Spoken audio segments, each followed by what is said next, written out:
Hey everyone, Kelly Mahler, occupational therapist, and today I want to take the time to talk about 5 myths that are common when we talk about this concept of less compliance. And in my interoception work, interoception is all about noticing how your body feels and really honoring that. And we talk a lot about how compliance approaches can really impact our ability to listen to our bodies because we're often conditioned to ignore the way our body feels in order to please other humans. And so there is this big push out there right now, thankfully, about a shift away from compliance or getting less compliance and going towards a more interoception focused approach. And there is a lot of worry about this shift, as with anything new. And I think the irony here about compliance is that there's this fear narrative that keeps us clinging to it. Compliance convinces us that if we don't have control, everything will fall apart. If we let go, kids will run wild. No one will learn in school. Chaos will take over. They'll have no skills for the future. And so this compliance keeps us hanging on because we're scared of what could happen if we let go. And honestly, we know compliance is a short-term fix. It demands performance and obedience, but it doesn't actually build skills that are needed for the future. It doesn't build body trust. It doesn't build feelings of felt safety often, and also build those skills that we need to be regulated humans.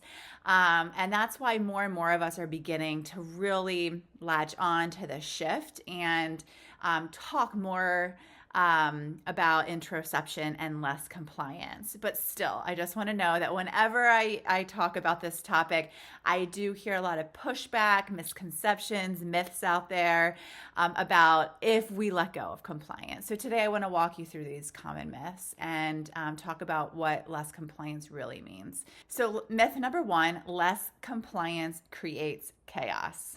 So that is what I hear so often, that if we don't have a very structured, very control-oriented process, everything is just going to go wild. And really what the reality is here is less compliance actually creates collaboration. And when we step away from demanding this blind compliance, where we are forcing people to follow our demands at the expense of your bodies, we're not really erasing structure. We're redefining it within this shift. So structure becomes more about problem solving with a person, of like, you bring your body's needs to the table and I'll bring mine, and we can collaborate and find a way forward that meets both of our bodily needs. You want me to do my math lesson, and right now my body is telling me I don't want to do the math lesson the way it currently is structured. So how do we both come to the table and collaborate on getting what we both need and want together so that both of our needs and our bodily needs are met? So that is not chaos, that's respect, that's collaborating towards a goal together. Myth number 2, less compliance means kids can do whatever they want. And that's not true. Really, what's the reality here? Less compliance means supporting kids to figure out what they need in order to do what's being asked. So again, it's not just conditioning kids to push through, to ignore what their bodies are telling them that they need in order to fulfill someone else's demands. It's figuring out, what does my body need in this moment so that I can fulfill that demand. So it's not a free-for-all. It's really just about helping people to understand their bodies, to notice when maybe their bodies are indicating something feels like a mismatch to their body, and figuring out together what their body needs in order to be successful. So maybe they need a break before starting their task, or maybe they need clearer instructions, or maybe they need the work task broken down into smaller chunks, or maybe they need a sensory tool to use while they are engaging in the task. So it's still all about learning and participating and quote unquote completing demands, but in ways that feel safe and doable to a person. All right, myth number 3, less compliance spoils kids or makes them weak. And really the reality here is less compliance actually strengthens advocacy and resilience. When kids learn to notice their body signals and trust them, they also learn to communicate what they're feeling, what they need, and they know that in this framework, they're going to be believed. That when they express something's hard or something doesn't feel right, that someone is going to step in and say, I believe you, and let's work together to figure this out. That's what helps kids start to learn to persist through harder and harder things.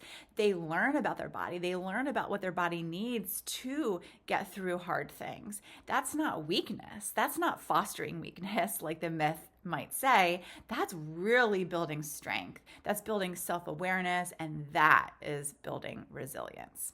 All right, myth number 4, less compliance erases accountability. What's the reality here? Less compliance creates accountability. We are not just letting kids out of work. It is, again, not this free-for-all kind of thing. Less compliance creates accountability through collaboration, not through control. Someone is holding up to their end of the bargain because their body feels safe enough and regulated enough to do it, not because they're under threat or they're under this fear of compliance that if I don't do what it is that is being asked of me, I fear punishment. I fear social or public shaming by clipping down on a clip down chart or not earning my token. That's all compliance mechanisms. And so instead of do it because I said so, which is compliance, accountability really shifts in an interoception approach to let's figure out what will help you meet this expectation. Kids still meet the expectations, but they do it with dignity and in ways that don't sacrifice their sense of self. They're building long-term skills for the future. And then finally, myth number 5, less compliance only benefits kids. And really, the whole part of this is less compliance benefits everyone, kids and adults. When we root our structure and approach in interoception and felt safety and curiosity for one another's inner experience, we deepen awareness for both parties. Teachers and parents and therapists, we all grow when we move away from power struggles and towards mutual respect.